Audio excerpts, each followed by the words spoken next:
And Alright guys, BLM here, Jed in back with more particular did do some homework Watch Dogs prior to Legion. the season, but they're So very yeah, sort listen of to the live surface feed level update for Big Brother. fans, But we are and continuing on. they sort of have Yeah, I that think what I'm surface actually level gonna end up fan doing is just mentality listening to where, podcasts like, there are a the lot of entire time while we're recording misconceptions, here. like don't Wait, put up what? 2 big guys straight away, that will screw you over, or Oh, that's weird. don't win So the they're just first like randomly in the open world too?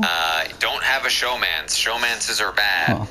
Like these sorts of things that are just very easily countered if you actually know the game. But to like a casual fan, this game is they fucking might think that they're broken, hard by the and way, on fast PS4 rules. here. And so what we really eventually funny. see here in the, Oh, on the no. feeds yesterday is that Ty and Jed Like, are it feels in more fact broken than going to Valhalla, go but and we'll see. approach Kyle and Ro and Oh, yeah, I make forgot it was, a peace offering. They say, look, we're just gonna float on by, let's target those people and allow ourselves to move forward. And again, the thing that is frustrating to me here is that oh yeah, I did make some minor changes to my stock. Well, not minor. I decided to go all in on Tara instead of Tina, because I don't feel confident in Tina staying at a 7, and she needs to stay at a 7 to make any money, so... Years ago, in Big Brother All-Stars, Will used this exact line to manipulate Kaser in the Season 6 Alliance, right?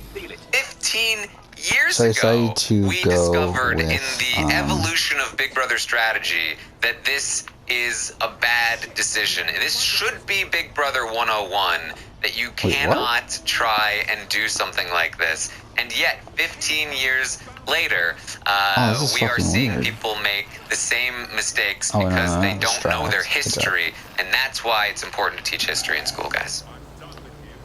Big Brother history, of course. Who cares about world history?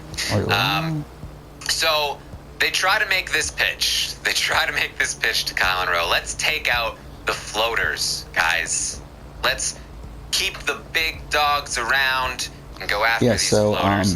And so they're like, well, which floaters? Deciding to go all in on Tara. I'm still not solid on that. Like, I'm 100% solid on not going all in on Tina anymore. I'm just debating over Tara or Brayden, which was better. Kyle and Ro like, Brayden has more potential to go up. Going after us, like, if Brayden goes up to a 6, and I go all in on Brayden, but they do want to know, that's pretty good. Or you're untouchables. The problem is I don't have much confidence in him going up to a 6. And this is what's really bugging me, is like, okay, so we don't know while Tara, if she stays the same, history, she makes a lot of money. The problem is I don't have much confidence in her staying the same either.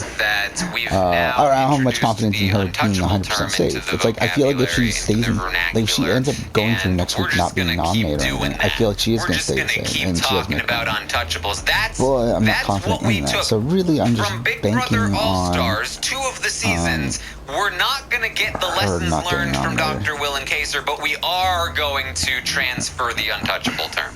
That's what we want to pull from the Christmases of the world, and we want to avoid the Dr. Will and Kasers. Okay, that's what we're doing. Okay, good. Good to know. Happy, pleased with that. Not going to complain. So the Square Enix event who's your is later untouchable, today. Ty and Jed? Not even, what, an hour and 24 minutes from now, so not even too long from now. Beth isn't your untouchable. Like, no, there's been plenty of touching there with Beth. No. No untouchable. Beth is not our untouchable. Beth is not our untouchable. And Ty is like, okay, Toya is our untouchable. We'll watch that. Toya. Oh, we forgot that she was going to be in the game next week. Because, right, you still think she is going to. Oh, yeah, Toya, that makes sense. I need a wider sample of data, so I'm pushing you the coordinates to a new location. They ask, Ty and Jed ask Kyle and Ro, all right, who is your untouchable then? Who are you guys? Who's the untouchables for you guys? And they're like, oh, no one. We don't care. Go for it. Not us. Really? No untouchables? Huh? You gonna make the same mistake we just did? This is brilliant. Look at this. No one. Compiling data from the Don't worry about surveillance it. infrastructure. Nearby CTOS codes, civilian optics, CCTV, cool. And then it assembles those scraps into what happened So, in this location 24 hours ago. Not going after each other, right? Deal made. Peace treaty signed. Yeah, cool. All right. Jed and Ty, they run off to Beth. We did it. We did it. They're not coming after us. Oh, we're such good players. They tell her about the pitch. They tell her about the fact that they were like, they asked if you were our untouchable, and we were like, nah. And then we said that Toya was our untouchable. Probably shouldn't have done that. Yeah. But that's okay. That's okay. They didn't want to name any of their untouchables. They didn't want to say any names, actually. Honestly, it kind of went the same as all of our other conversations, where like they just seemed to want names from us, but wouldn't give us any names. I'm like, how are you good enough to have the social instincts to realize that you're being played, but not the strategic mind, apparently, to put that together with the fact that you're being played? Like, they know, they feel it. They can feel that they're being played, but they can't think that they're being played. It's very frustrating. I hope that everything changes tonight. I really do. So, they're like, yeah, they wouldn't, it's pretty frustrating, but, and here's the thing, they are like, well, from their perspective, they're like, hopefully everything changes once we win HOH. Then we'll get names out of them. Oh yeah, that'll happen.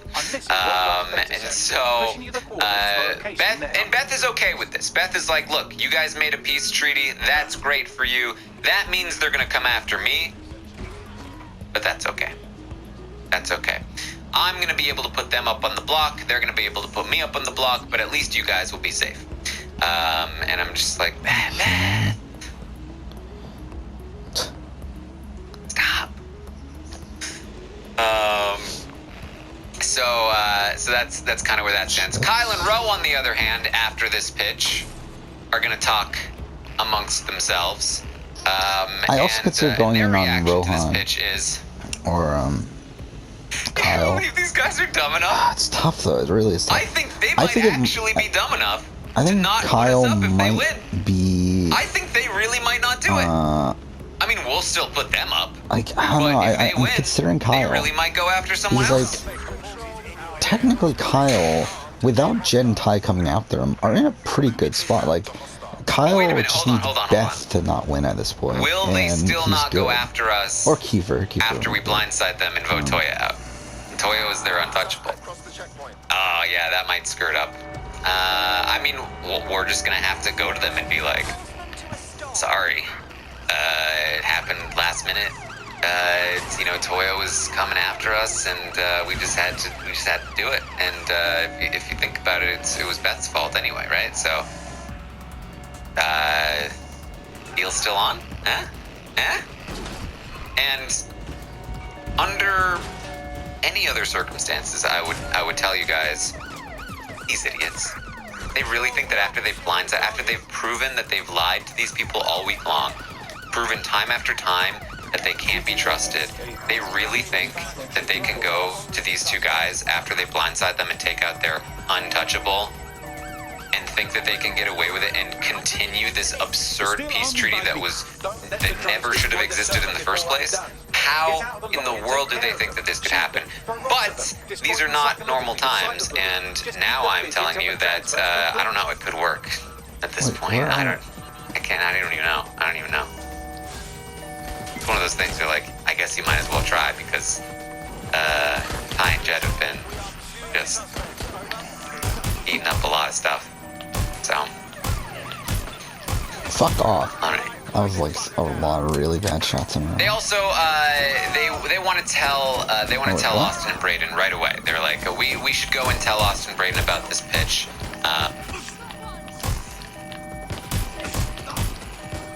Scam call.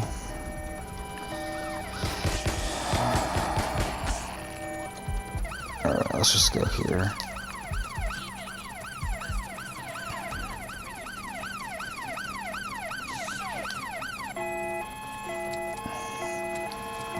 Fuck, there's a lot of them.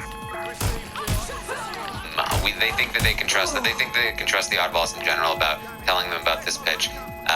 they don't want to get caught like holding on to this pitch, right? Now, this is an interesting decision by them because by telling the other members of the Oddballs about this pitch, they're heading off the possibility of being ratted out for playing both sides, right? That's not what they want. That would be bad for their social game within the Oddballs. However, in a scenario where Ty and Jed do win the HOH, the other Oddballs can now rat Kyle and Ro out and say, well, guess what? They told us about your peace treaty. Like, you think you should come after us, Tara and Tina, or Austin and Brayden? Why? These guys are playing you. They told us about your pitch immediately after you did it. They are still coming for you. So that's something to be concerned about for Kyle and Ro, I think. Again, I mean, these guys seem so reluctant to do anything against Kyle and Ro, so it's possible that even that wouldn't put them on the right track, but you just never know. But that's the decision that they make. They do want to tell the Austin and Brayden about this, and they are going to, but not quite immediately. Tara is going to talk with Austin and Brayden first, and they talk about how blindsided the other side is going to be. So there was talk between Tara and Tina that they were going to try to approach Toya before the vote. It's also a pick where I'm probably not going to gain but the plan as of right now is no, any money, more than likely. Blindside. Well, Tara, there's more potential to gain money, but there's also more potential to lose a lot of money. And then, or says whatever it is, and then boom, Toya, you have been evicted. Kyle really wants Arissa to say, Kiefer, you are safe. Because he really wants the full effect of the blind side. But it is going to be a blind. As of right now, the plan is full on blind side up until the vote is red for Toya. So it's right across the park. They cannot believe that it's actually in the Toya hasn't even campaigned at all. They're like, can you, like... This is Tara, Austin, and Brayden talking. They're just like, can you believe, like, she's... like, she hasn't talked to me at all. I'm kind of thinking at this point, maybe I should just go all in on Brayden. I mean, barely. She's been like, do what's best for your game. Think about what's best for your game. Like, she's barely campaigned like, he makes nothing. They're just like, I don't understand why. Which is the most likely scenario. They talk again about Toya's Thunder Thigh comment, and he's also the safest pick. So yeah, I think I talked myself into going. How Brayden felt about this, but apparently he did take offense. And Austin also. I feel like the percentage chance he makes money is a lot less. And so it really. But I also feel like there's no chance I lose money on Brayden.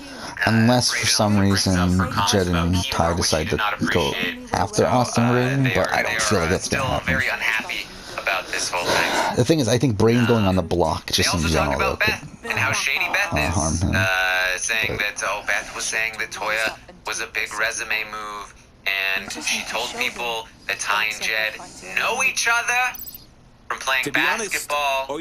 She's so shady. Nobody should trust her. This is something that came out a bit here that Beth was apparently telling people about Ty and Jed knowing each other from playing basketball. This is, I believe, true that in their past they've played basketball like against each other, that they like kind of recognized each other. How they said what operatives are there? From like random? They played potentially, but I do not believe that this is like they know each other. This is more like they kind of recognize each other, more so than like these were like friends outside of the house or anything like that. But apparently Beth was going around talking about it, which they were like, oh, I can't believe she's so shady. So Kyle, Ro, and Austin and Brayden are going to talk a bit more about the situation, the pitch that Ty and Jed made to them. They let them know about it, and then they just kind of make fun of the Ty and Jed for thinking this would work. I mean, creatively shared. These idiots. The plan is still to blame Beth for the vote flip. That's still the plan. In the meantime, Ty, Jed, and Beth are going to talk with Toya and fill her in on the pitch we actually that have like the open world, like Kyle fully and open Rowe. now. And they let her know, like, this is the pitch. We told them that we wouldn't come after them if they didn't come after us, and we would go after the people in the middle. And she goes, "That's stupid. Why did you do that? You can't waste an opportunity to go after them if you win." And they're like, "Nah, no."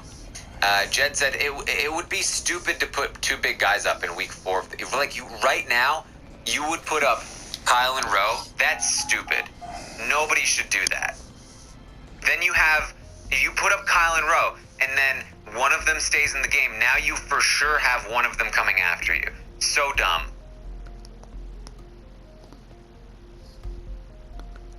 So dumb. Toya says, okay, fine. I concede. I guess what I need to do is approach Kyle and Rowe. Wait, what? Myself. Ooh, okay. Here we go. There we go. If Toya approaches Kyle and Rowe, maybe she can figure out she's the target. Maybe she can actually start to do some campaigning. Maybe she can pull off a last-minute flip. Who knows? She's done it before. Right?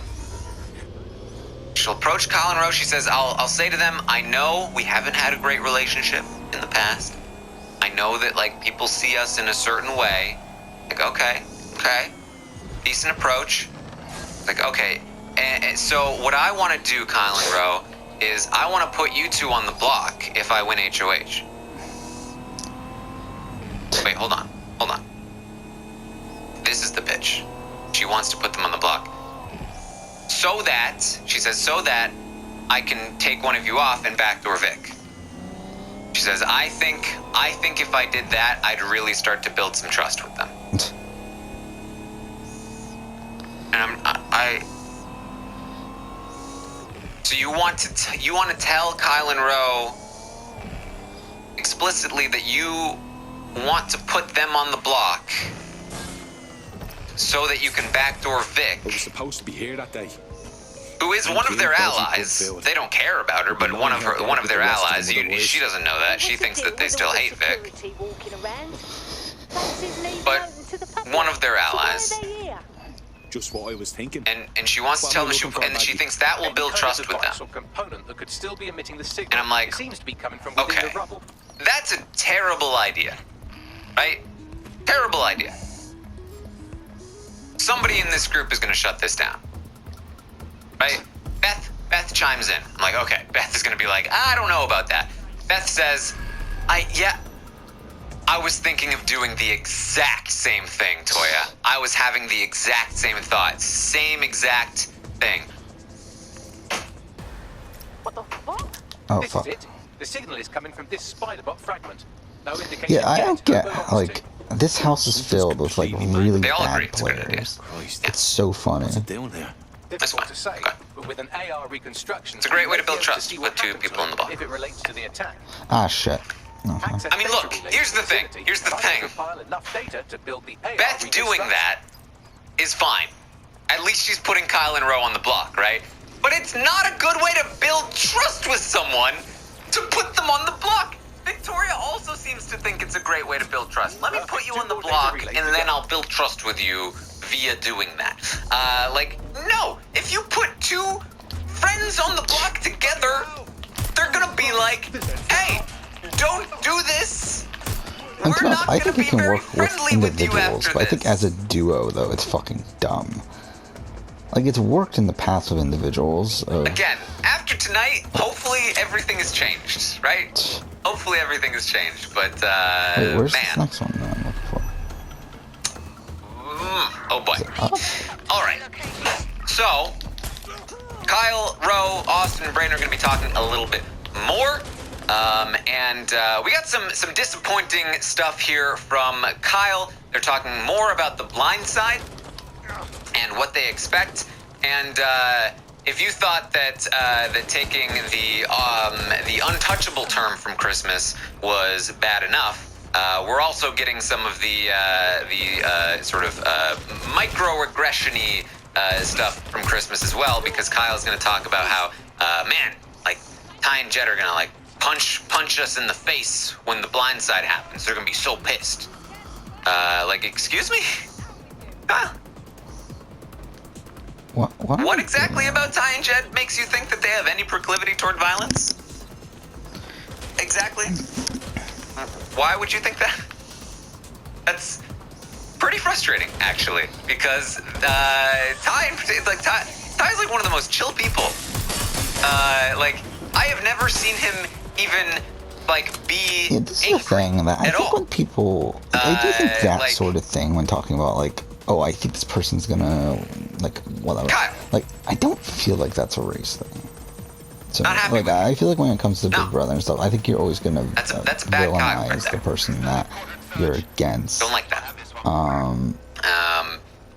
I don't know, like, again, like, I don't watch the feeds. They are going to continue to go over, yes, really, like, at least that's like how they're talking about everyone. But I just feel like whenever you're against someone and you expect them to be really upset over something that you do, I think you always try to villainize them, and I think violence is just the first thing to come to mind. This is Kyle's goodbye message to Toya. But again, since you like flips so much, we what the decided fuck to am I show supposed you to be how doing to here? There's a thing really here, do but... Right? Austin says, yes, mine was gonna be Queen of the Flip. This is how you do it. Okay. Ro says, oh no, I got this. Ro says, whatever. Didn't you learn anything from Josh? Keep our names out of your mouth.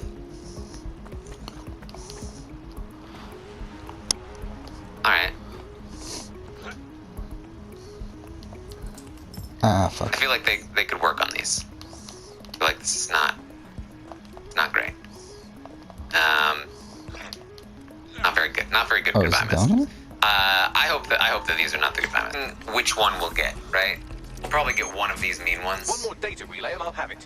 And then like a bunch of good ones, hopefully. Yeah, it must be down here. Kyle and Ro talk to themselves as well later in the night. They discuss that, like, look, if people do get pissed at Vic, if people do go at Vic, should we defend her? Probably not, right? That should do it. Now, probably just take the audio from this stream and the video from these let her handle that whole situation. So, again, not a lot of intention to stand up for Vic. How do I get back out? If they need to. Certainly not in a social situation, but also doesn't seem to be in the game either. And that is basically the day. If you guys have any questions for me, please send them now in the chat. We can maybe talk just a little bit before we wrap this up. But that was basically the day. We are heading into tonight again with a blindside in place. And the thing about this blindside is that it should change everything about the dynamics of the house. All of the plans that people have been talking about all week long should be null and void after what happens tonight. And that includes the plans for the oddballs, because based on how Ty, Jed, and Beth respond to the blind side, they could change which person they want to target of the three.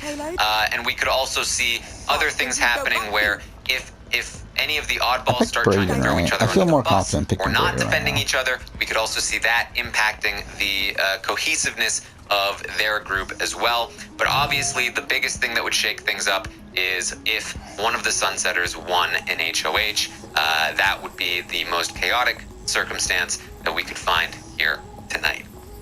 So, do I think Vic is in big trouble next week? Yes. If a Sunsetter wins, the current plan is to basically go after Vic. If the blindside happens, I don't see that changing a lot. I think that basically it'll be either, like, the current plan is Tina Tara with Vic as the back door. Well, don't just stand there. Keep looking. That's for Ty and Jed. Beth would do Kyle Rowe backdoor Vic, and Kiefer would do something like Austin Braden, maybe backdoor Rowe or something, right? Wait, so okay. Tara with Vic as the back door. That's for Ty and Jed. Beth would do Kyle Rowe backdoor Vic, and Kiefer would do something like Austin Braden, maybe backdoor Rowe or something, right? I'm not really feeling it. That's where they currently are, but with the blind side happening, that could change how they see things. And instead, we could see Ty and Jed do what Beth would have done, which is Kyle Rowe backdoor Vic, or something along those lines, right? But either way, Vic is in a lot of danger next week, especially because she has no pair in the oddballs, and so the oddballs would probably be pretty willing to let her go if she is on the block, especially if she's up against Tina or Tara. If she's up against Kyle or Rowe, it's a lot more possible that the oddballs would then choose to take out Rowe over her. I don't know if they would take out Kyle over her at this point, considering how much they like Kyle, but we'll see. Do I think after Toya leaves, we are in jury? I don't. I think we're going to get another 2 evictions, and we'll have a jury of 7. Has there been speculation about the HOH competition? Not that I have seen myself. Percent chance that LaToya is evicted, I would say it's pretty high. I would say it's probably up at like 98%. I'll give her a 2% chance of making some kind of last-minute plea to Tina, but it just doesn't seem likely. Who would create the most chaos if they won? I would say probably Jed. Probably Jed. I'm a fucking idiot with the spider bot. No, he knows he is safe. Will Tina crack and give Toya a heads up? I think not, unless Toya approaches Tina and says, like, look, Tina, what's up? Please let me know what's going on. Then Tina might break, but if Toya continues not talking to Tina, I think it will remain a blindside. Didn't Vic tell Beth that Toya was her target early in the week? No, Vic told Beth that Kiefer was the target. Do I think them blaming Beth will work? Again, I would say I thought I was supposed to go through there's no chance. Shit. But there's a small chance. If I had to say, I would say no, I don't think it will work. It's so nonsensical that I don't think it'll work now. Do I think Vic will follow through with telling them Beth wanted Toya out, and that's why she sent Toya home? 100%. Yes. Vic will say, you can blame Beth for this. Now, there is a chance that so I don't believe that Ty and Jed will turn on Beth, but there is a chance that Vic's gaslighting could work to some small degree, where if she says, we really were going to do Kiefer, but then Beth said stuff, so it's Beth's fault. There's a chance that they go, Beth, why did you screw it up? But they're not going to turn on Beth. I don't see that. I just don't see that. Let's see here. With Toya leaving, would we get the Tina playing more savage? Not necessarily. Guesses for tonight's comp. We had a quiz one last week, so I would expect something a little bit more physical, probably, which would definitely benefit Ty and Jed. Now, we had the weight one. We had like an endurance followed by an endurance followed by a knockout quiz. So it's not I don't think we would see a straight quiz, but we could see a crapshoot or we could see something physical. I actually might lean more toward the crapshoot because we haven't really gotten a proper crapshoot yet. So we could see something like that, something like golf a ball into a thing, or throw a thing into a thing, or drop a thing into a thing. You know what I mean? Let's see here. Chances of Beth being sneaky and throwing a hinky vote and totally getting caught. I don't think so. No. Has Kiefer said anything about his alliance talking in front of him about saving either Toya, Beth, Ty, or Beth, but not him? Is he still with them? Kiefer, as I talked about yesterday, Kiefer is very aware of the fact that he is not a priority in his alliance. The Sunsetters prioritize each other over him, and so he is more with Tina and Tara than he is with the Sunsetters at this point. I do believe him when he says this. He said it in multiple different ways, and he is hiding information from the Sunsetters. Again, Kiefer could also be a sleeper person to put money on, everyone else he is telling I just don't have confidence in, like, because I would have put him higher, but like, the LC's definitely seem to not have any confidence in the Sunsetters in that he will choose them over the oddballs. I just don't feel confident. It is the fact that they talk like he's already gone. That, who do I think Kiefer should work with as his closest ally? I think that he's doing the right thing in working with Tina and Tara, honestly. I think this is a good spot for him. Let's see here. Has the fact that Tina and Tara are attached to the hip made them higher on the house target list? We're going to Not really. In fact, it's probably put them lower on the list because everyone sees them, like Austin and Braden have talked about this, Kyle and Roe have talked about this, and I would imagine that eventually the Sunsetters will come back around to this, but like everyone seems to want Tina and Tara in their ideal Final Four because they think that those two are easy to beat, and